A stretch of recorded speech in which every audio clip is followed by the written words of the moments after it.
from Thailand. We are high school students from Princess Chulabhorn Science High School, Mukdahan. First of all, I would like to introduce our team.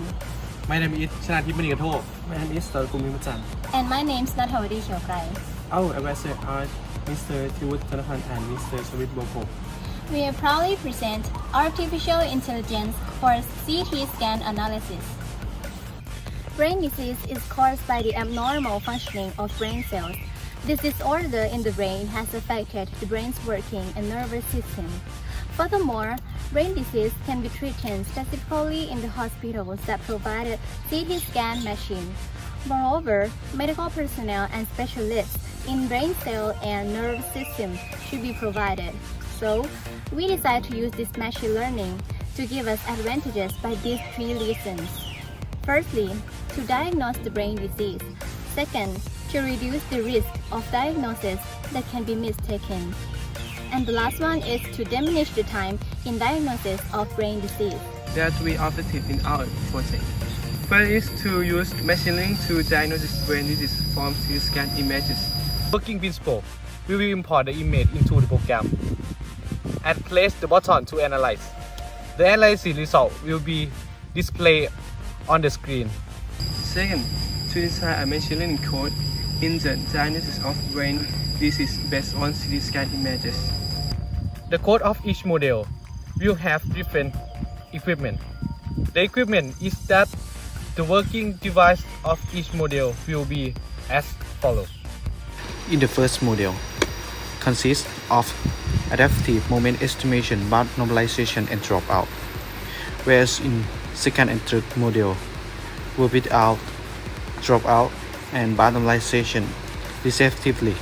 In model 4, consists of natural, accurate, adaptive moment estimation, bar normalization, and dropout, whereas in model 5 and model 6 were without dropout and bar normalization respectively. And the last is to study efficiency and accuracy of imaging for the diagnosis of brain disease using CT scan images.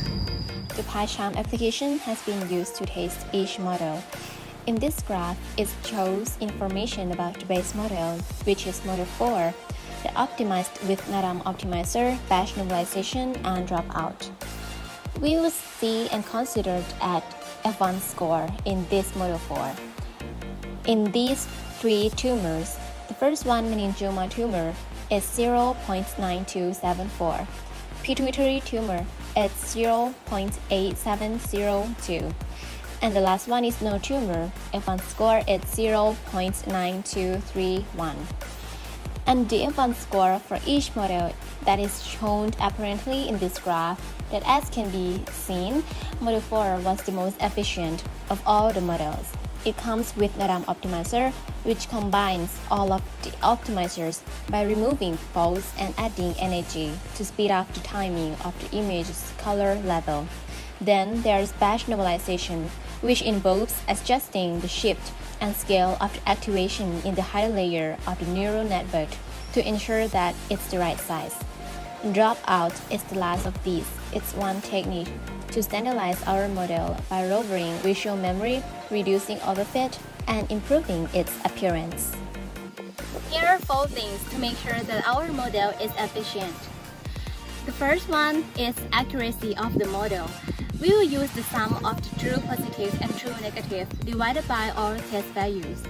And the second one is F1 score, is the harmonic mean between precision and recall.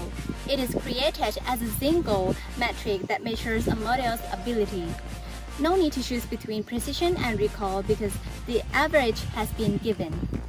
And the third is precision. It is a measure of accuracy of data by considering each class separately, which is we will use true positive value divided by the sum of the true positive and false positive values. And the last one is the recall. It is a measure of the accuracy of a model by considering each class individually. And its formula is true positive divided by the sum of the true positive and false negative values. In this project, we will use the confusion metric to measure the ability of our model in the classification of the data. It involves 4 types of data. First, TP stands for true positive. It's what the model predicts as true and it's correct. Second, TN stands for true negative. It's what the model predicts as false and it's correct. Third, FP or false positive is what the model predicts as true but it's incorrect.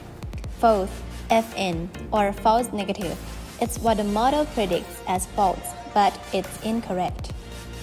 Let me inform you of various benefits in this machine learning are contributing. First one, reduce the time to diagnose brain disease of the medical staff. Second, build credibility with the medical staff and patients. Third, to be a great facility for the medical profession at the hospital as well. Fourth, it can be analyzed as a tumor or a cancer based on the growth trends. And the last one, it can apply to the treatment of other diseases diagnosed by a CT scan. This is the end of our course. Thank you for having us.